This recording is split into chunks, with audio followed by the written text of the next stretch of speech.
Shamita ma'am, ಕೊನೆ question ಏನಂದರೆ, ಪ್ರಾಣಿಗಳನ್ನೇ ಅಷ್ಟು ಪ್ರೀತಿಸೋ ದರ್ಶನ್ ಅವರು ಸೊ ಪ್ರಾಣಿಯಂತೆ ವರ್ತಿಸಿದ್ದಾರೆ, ಹೊಡೆದು ಸಾಯಿಸಿದ್ದಾರೆ, ಮೃಗಕ್ಕಿಂತ ಕಡೆ ಅಂತೆಲ್ಲ ಮಾತಾಡ್ತಾರೆ. ಬಟ್ ಪೊಲೀಸವರು ಹೇಳ್ತಾರೆ ಇದು ತನಿಖೆ ಹಂತದಲ್ಲಿ ಇರುವಾಗ ಮಾತಾಡಬಾರ್ದು, ನ್ಯಾಯಾಂಗ ವ್ಯವಸ್ಥೆಯಲ್ಲಿ ಇರುವಾಗ ಮಾತಾಡಬಾರ್ದು ಅಂತ. ಆದರೆ ಅದಕ್ಕೆ 108 ಬೆರೆಸಿ ಮಾತಾಡುವಂಥ ಕೆಲಸಗಳಾಗುತ್ತೆ. ಬಟ್ ಆದರೆ ಅವರು ಇಂಡಸ್ಟ್ರಿಗೆ ಬರಬೇಕಾದ್ರೆ ನೀವು ಬರೆದಂಥ ಸಾಲುಗಳು ತುಂಬ ಇದೆ.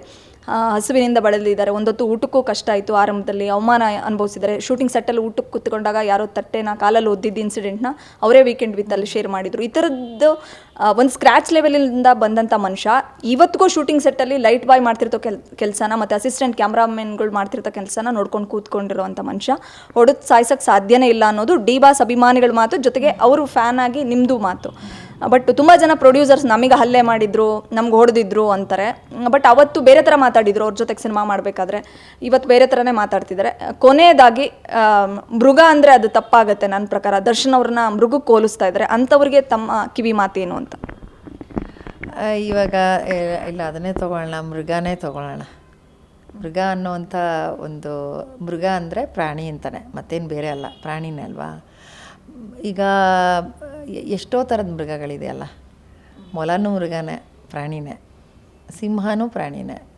ಸೊ ಈಗ ಸಿಂಹ ಊಟ ಎಲ್ಲ ಮಾಡ್ಕೊಂಡು ಮಲಗಿರುತ್ತಲ್ಲ, ನಾನು ಕೀನ್ಯಾದಲ್ಲಿ ನೋಡಿದ್ದೀನಿ, ಊಟ ಮಾಡ್ಕೊಂಡು ನೀನು ಹೋಗಿ ತಿವಿದ್ರೂ ಅದೇನೂ ಮಾಡಲ್ಲ, ಅದು ಸುಮ್ಮನೆ ಮಲಗಿರುತ್ತೆ, ಏನೂ ಮಾಡಲ್ಲ.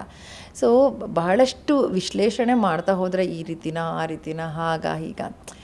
ನನಗೆ ಗೊತ್ತಿರೋ ದರ್ಶನ್, ನಿಮಗೆ ಗೊತ್ತಿರೋ ದರ್ಶನ್, ಅಥವಾ ಇನ್ನೊಬ್ರಿಗೆ ಗೊತ್ತಿರೋ ದರ್ಶನ್ ಯಾರು, ಅಷ್ಟೇ ನಮಗೆ ಮ್ಯಾಟ್ರ್ ಆಗೋದು. ಈಗ ಯಾರೋ ಹೇಳ್ತಾರೆ, ಯಾರೋ ಬಂದ್ಬಿಟ್ಟು ರೀ ಹಂಗೆ ಮಾಡಿದ್ರಿ, ನನಗೇನಪ್ಪ ಗೊತ್ತೋ, ನನಗೆ ಗೊತ್ತಿಲ್ಲ. ನನ್ನ ಜೊತೆ ಹೆಂಗಿದ್ದಾರೆ, ನಾನು ಯಾವ ರೀತಿಯಾಗಿ ಅವ್ರನ್ನ ನೋಡಿದೆ, ನನ್ನ ಜೊತೆನಲ್ಲಿ ಅವ್ರು ಹೆಂಗೆ ಬಿಹೇವ್ ಮಾಡಿದ್ರು, ನಾನು ಏನೇನು ಅವ್ರ ಬಗ್ಗೆ ತಿಳ್ಕೊಂಡಿದ್ದೀನೋ ಅದ್ರ ಮುಖಾಂತರ ನಾನು ಮಾತಾಡಬೇಕೇ ಹೊರತು ಯಾರೋ ಹೇಳಿದ್ದನ್ನು ನಾನು ಕೇಳೋಕ್ಕಾಗಲ್ಲ, ಅಥವಾ ಒಬ್ರು ಹೇಳಿದ್ದೀನಿ ಇನ್ನೊಬ್ರು ಕೇಳೋಕ್ಕಾಗಲ್ಲ. ನನಗೆ ಗೊತ್ತಿರೋವಂಥ ದರ್ಶನ್ನು ನೀವು ಹೇಳ್ದ ಹಾಗೇ ಆ ರೀತಿ ಮಾಡೋಕ್ಕೆ ಸಾಧ್ಯ ಇಲ್ಲ ಅಂತಲೇ. ಅಂದರೆ ಅಷ್ಟು ಪ್ರೀತಿ ತುಂಬಿರೋ ಅಂಥವ್ರು ಹಾಗೆ ಇನ್ ಕೇಸ್ ಯಾರಿಗೂ ಹೊಡೆದಿದ್ದಾರೆ ಅಂತ ಹೇಳ್ತಾರಲ್ವ, ಯಾರೋ ಹೊಡೆದ್ರು ಹಂಗೆ, ಹಾಗಾದ್ರೆ ಏನಕ್ಕೆ ಹೊಡೆದ್ರು ಅದು ಮುಚ್ಚೋಗ್ಬಿಟ್ಟಿರುತ್ತೆ. ಇಲ್ಲ ಹೊಡೆದ್ರು, ಅವ್ರು ಏನು ಮಾಡಿರ್ತಾರೆ ಅನ್ನೋದನ್ನು ಸೈಡ್ಲೈನ್ ಮಾಡಿ ಇದನ್ನು ಮಾತ್ರ ಫ್ರಂಟ್ ಲೈನಿಗೆ ತಂದಿರ್ತಾರೆ, because he is challenging star Darshan. So ಇನ್ನು ನಾರ್ಮಲ್ ಮನುಷ್ಯರು ಆ ಥರ ಇದ್ದಾಗ ಇಬ್ಬರು ವಿಷಯನೂ ಮುಚ್ಚೋಗಿರುತ್ತೆ, ಇಬ್ಬರು ಅದನ್ನು ಮುಚ್ಚಿರ್ತಾರೆ. ಇಲ್ಲಿ ಒಬ್ರದ್ದು ಮಾತ್ರ ಆಚೆ ಬರುತ್ತೆ, ಆ ಥರನೂ ಆಗಿರ್ಬೋದು. ಬಟ್ ನನಗೆ ಗೊತ್ತಿರೋ ಹಾಗೆ ದರ್ಶನ್ದು ಬೇರೆಯೇ ವ್ಯಕ್ತಿತ್ವ ನೋಡಿದ್ದೀನಿ ನಾನು. ಓಕೆ, ಶಮಿತಾ ಅವ್ರ ಕಣ್ಣುಗಳಲ್ಲಿ ಭಾವುಕತೆ ಇದೆ. ಸೊ ಟಿ ವಿ ಚಾನಲ್ಸಲ್ಲಿ ಕಂಬೆಯಿಂದ ದರ್ಶನ್ ಇರೋ ಇನ್ಸಿಡೆಂಟ್ ನಾವು ನೋಡಿದಾಗ ಎಷ್ಟು ಬೇಜಾರು ಮಾಡ್ಕೊಂಡಿದ್ದೀರಾ ಅಂತ. ಇದು ಮೀಡಿಯಾದಲ್ಲಿ ಅವ್ರನ್ನ ಕಂಬಿ ಹಿಂದೆ ತೋರಿಸಿರೋದು, ಅದನ್ನು ನೋಡೋಕ್ಕೂ ಬೇಜಾರಾಗತ್ತೆ.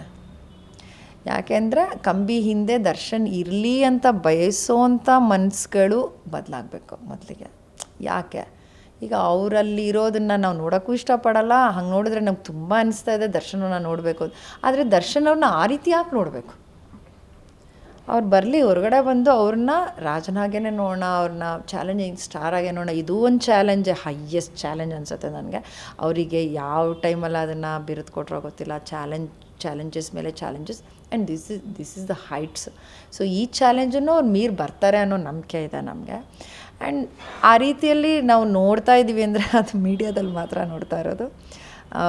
ಕಾಟೇರದು ಒಂದು ಫೋಟೋ ಇರ್ಬೋದು, ಅವರ ಆ ಫೋಟೋಗಳನ್ನೇ ಅಲ್ಲಿ ಹಾಕಿ ಇನ್ನಷ್ಟು ಅಭಿಮಾನಿಗಳಿಗೆ ಬೇಜಾರಾಗ್ತಾ ಇದೆ ಹೊರತು ಅದರಿಂದ ಇನ್ನೇನು ಹೆಚ್ಚೇನು ಬದಲಾಗಲ್ಲ. ಬೇಜಾರಾಗುತ್ತೆ, ಸಂಕಟ ಆಗುತ್ತೆ. ಅಯ್ಯೋ ಈ ಥರ ಇದ್ದಾರಲ್ಲ, ನಾವಿಲ್ಲಿ ಆರಾಮಾಗಿದ್ದೀವಿ, ನಾವಿಲ್ಲಿ ಒಂದು ಏನೋ ಊಟ ಮಾಡ್ಬೇಕಂದ್ರೂ ಪ್ರತಿಯೊಬ್ಬರಿಗೂ ಅನಿಸುತ್ತೆ ಅದು. ಅವ್ರನ್ನ ಪ್ರೀತಿಸೋ ಎಲ್ಲರಿಗೂ ಅವ್ರು ಅಲ್ಲಿದ್ದಾರೆ, ಹೆಂಗಿದ್ದಾರೋ ಏನೋ ಅಂತ. But this is what is life ಅಲ್ವಾ. ಬೇರೆ ಬೇರೆ ಥರ ತುಂಬ ದೊಡ್ಡವ್ರಿಗೆ ಜಾಸ್ತಿ ಚಾಲೆಂಜಸ್ ಬರೋದು. ಯಾಕೆಂದರೆ ನೀನು ಅದನ್ನ ತಡ್ಕೊಳ್ತೀಯ ಅಂತ ದೇವ್ರಿಗೆ ಗೊತ್ತಿರುತ್ತೆ. ಅದಕ್ಕೆ ನಿನ್ನ ಶಕ್ತಿ ಏನು ಅಂತ ತೋರ್ಸೋಕ್ಕೆ ಕೆಲವು ಸರಿ ಚಾಲೆಂಜಸ್ ಬರುತ್ತೆ ಅಂತಾರೆ. ಹಾಗೆ ತಿಳ್ಕೊತಾ ಇದ್ದೀವಿ ನಾವು. ಆ್ಯಂಡ್ ಡೆಫಿನೆಟ್ಲಿ ವಿಜಯ್ ಅವ್ರ ಜೊತೆಯಲ್ಲಿ ಇರೋದ್ರಿಂದ ಈ ಚಾಲೆಂಜನ್ನ ಅವ್ರು ಖಂಡಿತವಾಗ್ಲೂ ಪಾರ್ ಮಾಡ್ಕೊಂಡು ಆಚೆ ಬರ್ತಾರೆ. Thank you so much. Guarantee news, ಸುದ್ದಿ ಖಚಿತ, ನ್ಯಾಯ ನಿಶ್ಚಿತ.